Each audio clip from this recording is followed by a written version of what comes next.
In this episode of An In-Depth Look, it's your feedback, questions, and some errata. So grab your glass of Tang and put on your hat, because we're getting geeky in this episode of An In-Depth Look.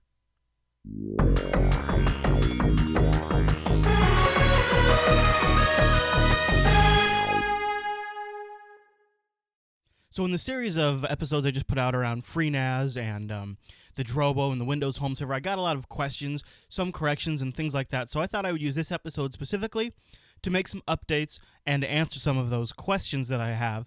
And, maybe every now and then I might have had a slip of the tongue, said some stupid things like megabits instead of megabytes, and, little things like that I wanted to address.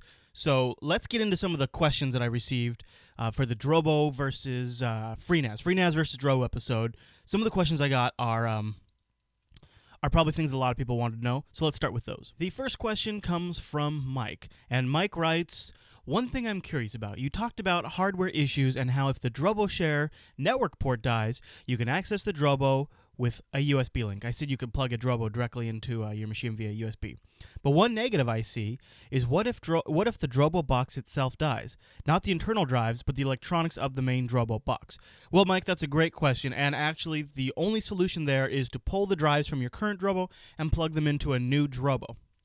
Now, that does sound really expensive, but the Drobo does come with a 1-year warranty, and then for, I think, $50, maybe, I'm not quite sure, you can get Drobo Care, and Drobo Care is essentially like a 3-year, I think, extended warranty plan, where if your Drobo dies, you can then swap to another Drobo. It might be worth for some of you who are super paranoid about your data.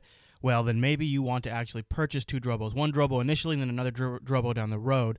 I'm not sure. But the best way if the actual Drobo electronics die is either to utilize the warranty service or to replace the Drobo with a hot standby Drobo, I guess you could call it. I don't know.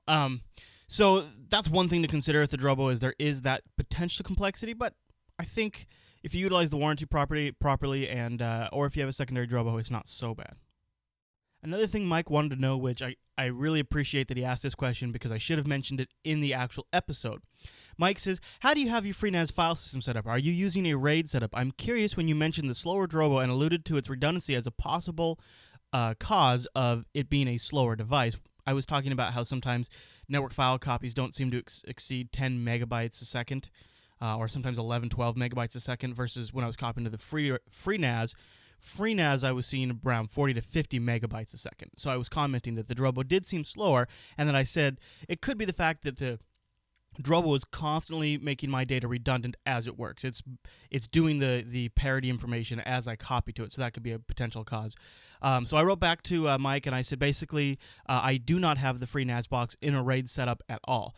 I am a firm non-believer in software RAID, and I know I'm going to get a lot of heat from a lot of you out there, but I've had software RAID go bad on me before, and so I just don't use it. I only use hardware RAID, and the Dell box that I have the FreeNAS software installed on does not have a hardware RAID controller.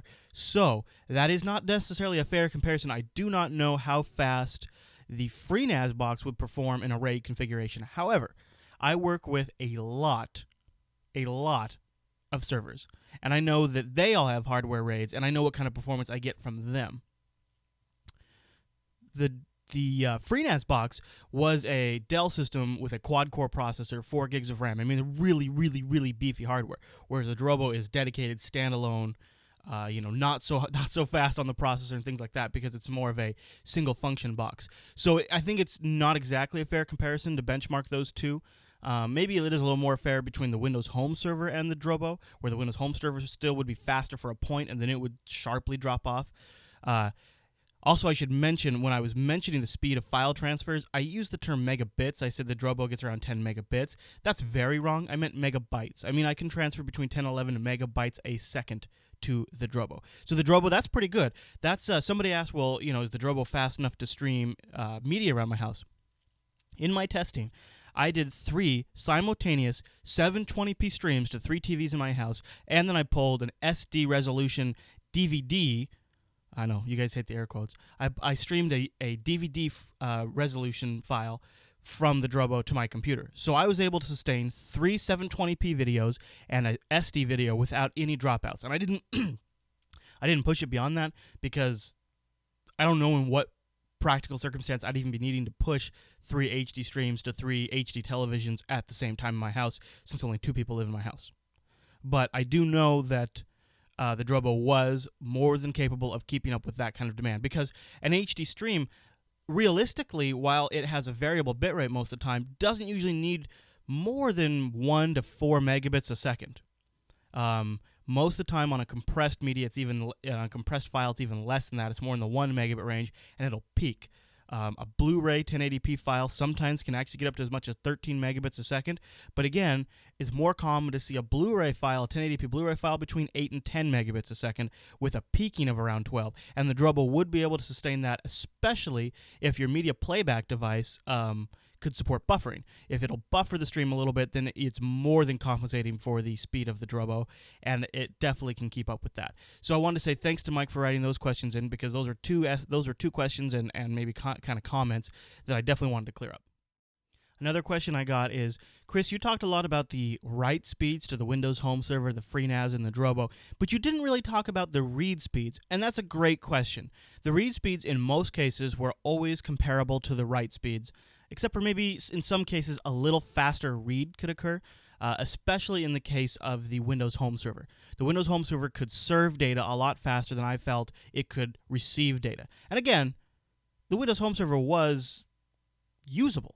I mean, it didn't start buckling down until I was copying like a single 2 gigabyte file, and it would reach about the 1 gigabyte point, and then it would start to have issues. So, I mean, if you're doing document files or pictures or music, things like that, Windows Home Server is going to keep up with you.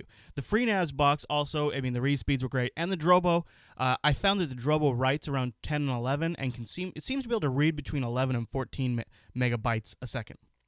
I'm always talking about megabytes a second. I might slip up and say megabits because in my day job I use the megabits for everything, but in these tests I was talking about megabytes a second because megabits are for wussies, and megabits are what the ballers use. Megabytes. Did I just screw that up? Okay, so probably the most common piece of feedback that I got in the whole FreeNAS episodes was that I made a comment like once or twice that the FreeNAS needs a monitor, mouse, and keyboard, where the Windows Home Server and the Drobo do not. Okay. So the FreeNAS box does need a mouse, monitor, and keyboard. Well, actually just a keyboard and monitor. Doesn't need a mouse at all for setup. So when you're installing, you need that. But I find it is true you can remove the monitor and keyboard afterwards. But do you want to? Don't you want them there for troubleshooting? Maybe once the FreeNAS box has been running stable for months, like maybe 3 to 6 months in there somewhere, and it's running really good, and I know I don't ever need to get on the console to do troubleshooting, maybe at that point I'd remove the mouse or the monitor and keyboard. Now the thing is, though, is I like having that there. If I have a PC that reboots and I want to get into the BIOS or I want to run something on the command line, I'm probably going to leave the monitor and the keyboard there, and I think most of you do on your FreeNAS boxes too, even though you are giving me a hard time about that, but it is technically true. I did mention that you didn't have to have them on the Drobo and the Windows Home Server, and you don't technically need them on the FreeNAS box as long as your PC's BIOS lets you boot up without a keyboard plugged in, which I think almost all of them do now, or at least let you change that setting. It is not required to have the monitor and keyboard all the time for the FreeNAS box. I got a lot of people telling me about that, so I wanted to address it. Now, something I didn't play with, but a few people asked about, and I kind of teased, but then in the video I said I'm going to try this, but then I never got a chance to try it, would be, I think possibly, a really cool solution, Drobo plugged into a FreeNAS server. That could be pretty neat, because for one, you wouldn't have to buy the Drobo share, which is like between $150 and $200. So if you already have a PC, you could get the FreeNAS set up on that, the FreeNAS, and then you could take the Drobo and connect that, use the redundancy of the Drobo, but the awesome features of the FreeNAS, which you could even take it a step further.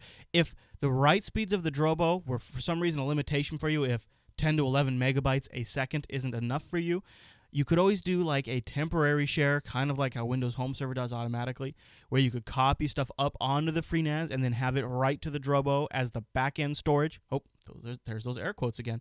As the back-end storage, and then you could have it be redundant there. That might actually be really cool. For me personally, it was too much of a layer of a complexity. If I can take the Drobo and plug it directly into the network versus having to go through a FreeNAS box. FreeNAS box is another point of failure. It's another point of setup. It's more configuration required. I'd just rather skip that whole step. But it could be really cool. And if any of you have tried that out there, please let me know. Email me, chris@jupiterbroadcasting.com, or leave a comment for this episode. I'd love to hear if you've tried FreeNAS and Drobo together as some super storage solution that could be actually really freaking slick. All right, so in an effort to keep this episode a little bit shorter, because we've been going about 20, 30 minutes in some of the most recent episodes, I'm going to wrap it up. I think I'll make this this feedback and Errata episode kind of a reoccurring show, depending on when I have accumulated enough. So if you think I've missed something, please let me know. You can hit me up on Twitter, twitter.com/ChrisLAS. And then we get the Twitter thing on. And I know some of you hate the Twitter, but hey, you know what? It's actually a useful tool. So deal with that. Okay. I kid, you guys. I kid. I love you. Don't worry about it. One thing I do want to mention is we have the sponsorship through GoDaddy.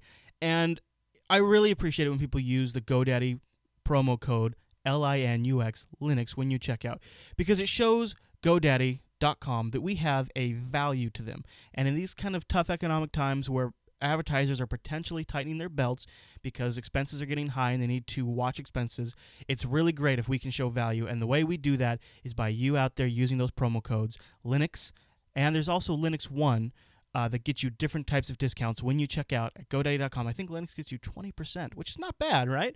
And everybody needs to have a .com or a .net or .org, so why not do it? Because it's awesome, it helps us out, and we appreciate it. It keeps these shows coming to you. Also, give you a shout-out on YouTube. If you've subscribed to our channel, I want to give you a shout-out. Thank you very much for subscribing over at youtube.com/Jupiter Broadcasting. If you haven't, check it out. Go over there and subscribe. There's some exclusive content up there. I've got a couple of things up there. One of them that I don't think is posted anywhere else. I had a Q&A regarding microphones. That's why the big mic's back. And I've got a new pop filter based on what people said. If you're watching the video, you don't. It's only people that care. If you're listening to the audio version, you don't care as long as it sounds good, right? I also did a tour of my home office. I showed people my equipment that I use to make these shows and things like that. That's all up there at youtube.com/Jupiter Broadcasting, so probably worth checking it out if you're curious. All right, everybody, thanks so much for tuning into this episode of an in-depth look, the feedback and Errata episode. I hope you enjoyed it, and be sure to keep it geeky.